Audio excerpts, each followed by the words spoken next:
In the land of Uz, there lived a man named Job. Job was a man of great wealth, a man who was blameless and upright, who feared God and shunned evil. He had a large family, 7 sons and 3 daughters, and owned vast flocks of sheep, camels, oxen, and donkeys. Job was known throughout the land as a man of integrity, a man who diligently sought to live a righteous life and maintained a disciplined relationship with God. Job's life was prosperous and peaceful. His children would often hold feasts in their homes to celebrate birthdays and special occasions, inviting their sisters and friends to enjoy food and wine together. After these celebrations, Job would rise early in the morning to offer burnt offerings for his children, thinking, "Perhaps my children have sinned and cursed God in their hearts." He did this regularly, demonstrating his reverence and care for their spiritual well-being. Job was truly a man committed to righteousness, and his faith was evident in his every act. One day, the divine council gathered in heaven. The angels presented themselves before the Lord, and among them was Satan. The Lord asked Satan, "Where have you come from?" Satan answered, "From roaming throughout the earth, going back and forth on it." Then the Lord said to Satan, "Have you considered my servant Job? There is no one on earth like him. He is blameless and upright, a man who fears God and shuns evil." Satan responded, "Does Job fear God for nothing? Have you not put a hedge around him and his household and everything he has?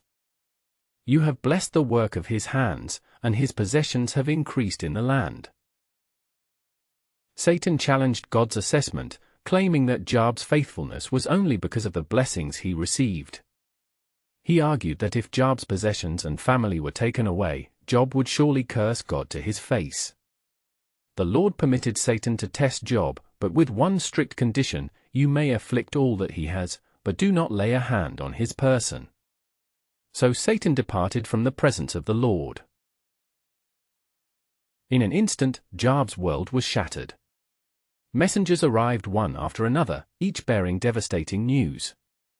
First, a messenger came running to him, saying, "The oxen were plowing, and the donkeys grazing nearby, when raiders came and made off with them. They put the servants to the sword, and I am the only one who escaped to tell you." Before he finished, another messenger arrived, announcing, "Fire fell from heaven and burned up the sheep and the servants, and I am the only one who escaped." Then another came, saying, "Cattlemen raided the camels, and they made off with them, killing the servants. I am the only one who survived." Finally, a messenger ran to him with terrible news: "Your children were feasting at the oldest brother's house when a mighty wind swept in from the desert, struck the house, and it collapsed, killing everyone inside. I am the only one who escaped." In the face of such tragedy, Job tore his robe, shaved his head, and fell to the ground in mourning. Yet, amid his grief, he bowed down and worshipped God, saying, "Naked I came from my mother's womb, and naked I will depart. The Lord gave, and the Lord has taken away, blessed be the name of the Lord." Despite all he had lost, Job refused to curse God or charge him with wrongdoing.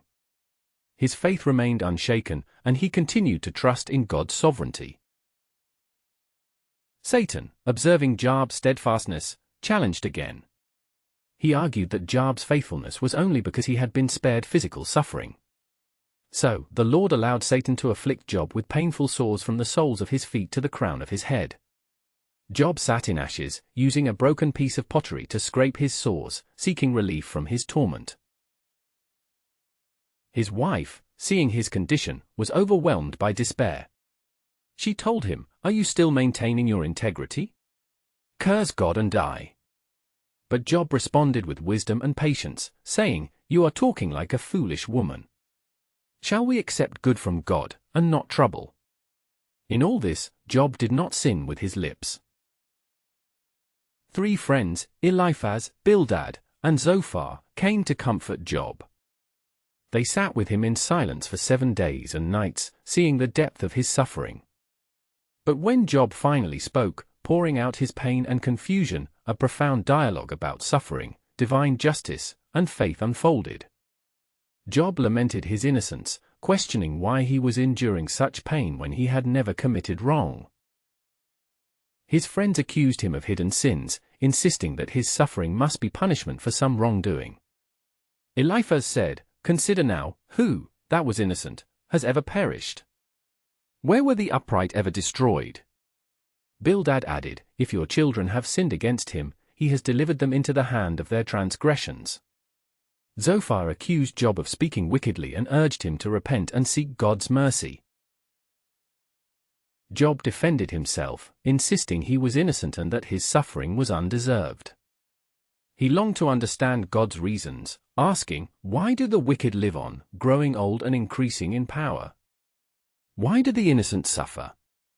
Despite his anguish, Job refused to abandon his faith. He declared, "Though he slay me, yet I will trust in him." The narrative reaches a turning point when God himself speaks out of the storm. Out of the whirlwind, God addresses Job, asking, "Who is this that obscures my plans with words without knowledge? Prepare yourself like a man, I will question you, and you shall answer me." God then proceeds to describe his mighty creation, the vastness of the heavens, the depths of the seas, the majestic creatures he has made, the behemoth and the leviathan, mighty and awe-inspiring. God's questions emphasize his sovereignty and infinite wisdom. Where were you when I laid the foundations of the earth? Who marked off its dimensions? Have you commanded the morning since your days began? Have you entered the storehouses of the snow or the hail? Through these powerful words, God reveals that his ways are beyond human understanding and that his plans are perfect, even when they are mysterious to us. Job responds humbly, acknowledging his limited understanding. He confesses, "I am unworthy, how could I reply to you? I put my hand over my mouth. I spoke once, but I will not answer, indeed, twice, but I will proceed no further." Recognizing God's greatness and sovereignty, Job repents for questioning God's divine wisdom. God then restores Job's fortunes, blessing him abundantly. He commands Job to pray for his friends, who had spoken falsely against him, and promises that Job's latter days will be better than the beginning. Indeed, Job's possessions are doubled, he receives twice as many sheep, camels, oxen, and donkeys. He is also blessed with 7 sons and 3 daughters, whom he names Jemimah, Keziah, and Karen-Happuch. Job's daughters are noted for their beauty, and he grants them an inheritance among their brothers. Job lives to see 4 generations, and he dies old and full of years, content in the knowledge that his faith in God sustained him through suffering and restoration. His story remains a powerful testament to the importance of unwavering faith, patience, and trust in God's divine plan, even when the reasons behind suffering are beyond human comprehension. Throughout his journey, Job teaches us that God's ways are higher than ours, and his wisdom is infinite. Even in our darkest moments, holding on to faith can lead to hope and renewal. Job's story reminds us that trusting in God's sovereignty and remaining faithful can bring ultimate peace and restoration. Thank you for joining us on this journey through the story of Job. If you found this story inspiring, please like, comment, subscribe, and share with others. May the lessons from Job's life strengthen your faith and encourage you to trust in God's plan for your life, no matter what challenges you face. Until next time, may God's peace be with you.